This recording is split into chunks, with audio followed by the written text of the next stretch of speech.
Oh, okay, I guess I'm just gonna have to dodge all these AIM 9Ms without flares then. That's always a hassle. Hello! I am Aoeilaeiepae, and I like to hop into the sheer chaos of top-tier air arcade matches in War Thunder, and then personally kill the entire enemy team by myself. Welcome to my channel! So this is my very first match ever with an SU-27. It's actually my first time flying it, I didn't even test fly it. And let's see who I am up against today. I lasted almost a full minute, you guys. Thankfully, I have my fans to cheer me on in my quest to wipe out an entire team with my SU-27, even if they're on the other team. But after 23 tries, I still didn't have a team dead, which is odd. There was something I was missing about the SU-27. For context, the F-15 took me 7 attempts.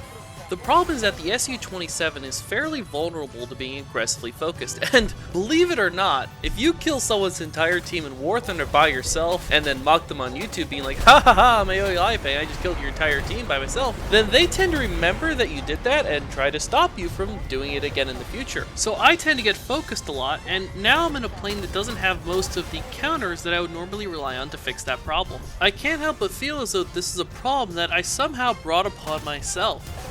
Clearly, I need to be more humble in the future. Or I can just go here and click this I win button. This button hides my name from the enemy team and replaces it with a random stand-in that changes from match to match. How do you do, fellow non-YouTubers? What? 22 minutes. I had a team dead in 22 minutes. In fact, I had double-digit kill streaks in 3 of the next 7 games. So I'm pretty sure that being an anonymous background character is the secret sauce for getting nutty kill streaks with this plane. So let's cover the first one. As you can see here, I'm on Mountain Goddamn Ridge. There's no VP or CUD players in sight, and all these poor random players don't know I'm in the lobby. They think my name is Flot399. Yeah, this team is a goner. Let's go kill it. But first things first, this is a rank 8 match, and all my longtime viewers already know the drill. You cut around the side of the match at the start of the match and flank the noobs who haven't learned that they shouldn't fly straight. You'll pick up a few easy kills every game. As for loadouts, I very highly recommend that you take 4 R-73s, 2 R-27ETs, and 4 R-27ERs. The R-73S is the very best short-range missile in the game, while the R-27ER is the very best long-range missile in the game. So this plane really struggles with medium range. Now, if you're just playing around without thinking about your position, most of your combat at rank 8 will actually be in medium range. It's just where people naturally fight. But if you fight within that range, you lose. So if you find yourself in a fight with an opponent that's 2, 3, 4, 5 kilometers away, you need to either get way closer to your opponent or get a lot further away, and you gotta do it fast. You do not have an advantage at medium range. Anyone with AIM 9Ms is the king of medium range. You don't have them. Don't fight in medium range. Before I get into the specifics of how to practically use the SU-27's missiles, I gotta mention one quirk about this jet that will lead to a lot of players forming bad habits without realizing it. For a rank 8 jet, the SU-27 has a relatively small number of countermeasures, but a lot of missiles. So you will tend to run out of countermeasures before you run out of missiles. It's important to remember that you should have absolutely no aversion to jettisoning 3, 4, even 5 missiles on the ground early just to get your reload timer going, and to sync it up with your countermeasures reload. That is often the correct way to play this plane. Also remember, R-73s do nothing at long range, and R-27s are pretty janky in a close and knife fight. So if you have, say, fired off all your R-73s and only have R-27s left, then you're basically defenseless if someone comes at you in close range, until you reload your R-73s. And the opposite is true if you have R-73s but no R-27s. If, say, dumping R-27s on the ground feels weird to you, then go get used to it if you want to play this plane. But as you can see, we're only 2.5 minutes in, and I've already gutted a huge chunk of the enemy team's best planes. An SU-27 player who knows what they're doing, but is fighting a team who doesn't know that that SU-27 player needs to be focused, can do an extraordinary amount of damage in a short time frame. So if you're in this plane, you either need to, 1, be someone no one's ever heard of, or 2, if you are a well-known player, and those people know who they are, you might want to consider ditching your name and making sure you've wiped out most of the enemy team before anyone has had a chance to figure out who you are. Also, at top tier, countermeasures not only defeat missiles, but they also substitute for any difficulties you have with situational awareness. If there's too much going on for you to keep track of, blindly dropping countermeasures will not only defeat most missiles if someone happens to fire one at you, but will also discourage people from launching missiles at you in the first place. Doing this aggressively with the R-27 is really dicey because it only gets 96 large countermeasures, so 48 of each if you use the mixed load, which most people do. However, on some maps like Mountain Ridge, the terrain serves to unwittingly funnel most players into relatively predictable channels, and the SU-27 will excel on these maps.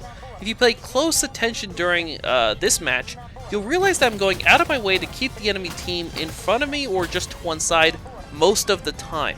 That means I can quickly scan for incoming missile diamonds. If I make it easier to pay attention, I can use less countermeasures, and that gives me more room to bring all my firepower to bear on the enemy team. So beware with this plane, if you are playing it right, then the amount of firepower you have in practice is related to the map you are on, as weird as that sounds. Also, I'm going to pause this because I want to point out an example of one of those small details that most players miss in this game. My plan was to go over here to reload in this corner, but there's an enemy player here. He's fighting my teammates. I keep my eye on him and check the map a few moments later and he's disappeared. I have no way of knowing if he has been shot down or if he has disappeared momentarily behind terrain while being pursued by my teammates. If there is a pursuit, there is a good chance it would have headed north, where the corner is. If I continued to the corner, I would have given that random enemy a close range rear aspect shot and I wouldn't have any countermeasures to dodge it. So I wound up turning right where there are no enemies. However, if there had been enemies to my right, I would have booked it to that real enemy's last known position. Worst case scenario, he's alive. A fight with him wouldn't have been optimal, but I would have had a cannon, 2 teammates, and a lot of cover. I can work with that. Remember, top tier air arcade is a thinking man's game. If you're good at paying attention and planning ahead, you can deny enemy players quote-unquote lucky shots, and no one will ever realize you're doing it. Now, it's about high time I finally get around to explaining how the missiles on this thing actually work. The R-73's Achilles heel is that it is exceptionally easy to flare. Yes, it has IRCCM, but the IRCCM sucks to the point where it might as well not exist.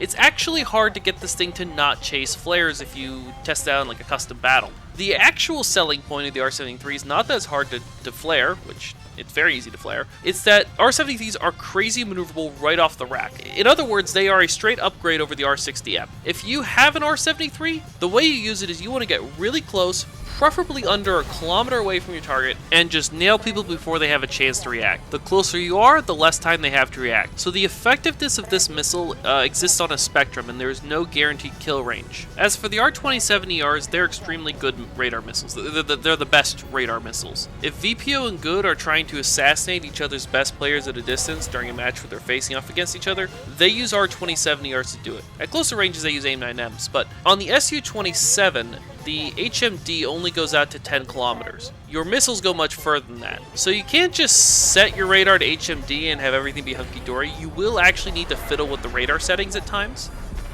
In addition to the ERs, you can have up to 2 R-27 ETs. Pound for pound, the ETs are worse than the ERs, although that's kind of an impossibly high bar. But the ETs are still very good missiles, and they're infrared.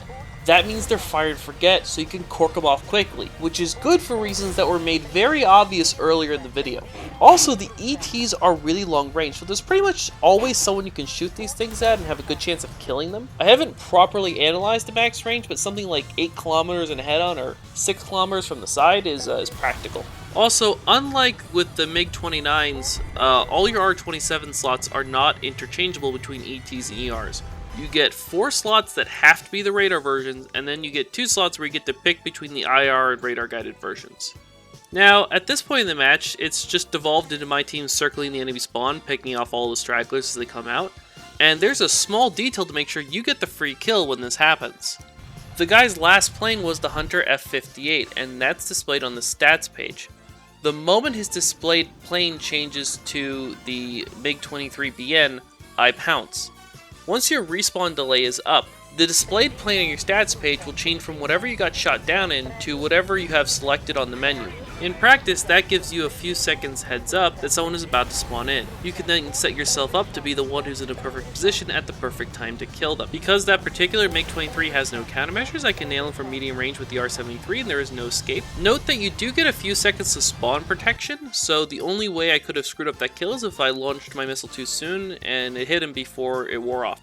Please note, if you are ever the last guy in your team in a situation like that, you can just leave the game without consequence. That big Reddit out crew lock timer will end early if the match ends before the timer does. So if you're the last guy in your team, the match will end as soon as you leave, and if there's only like 1 or 2 guys left in the all game spawn camp, the match will end in like a minute anyways. You don't need to stick around. Anyways, the entire enemy team is dead now. That was fun. I hope you enjoyed the video. Subscribe and ring the bell if you want to see more of my videos, but don't want to remember how to spell Aoeilaeiepae. And also here are some of my other videos right here, as well as a playlist for my guides on how to play top tier arcade. The guides are certainly worth watching if the ridiculous upvote ratios are to be believed. And click here if you want to see a playlist of people trying to troll me and then having it go really, really badly for them. Thanks for watching!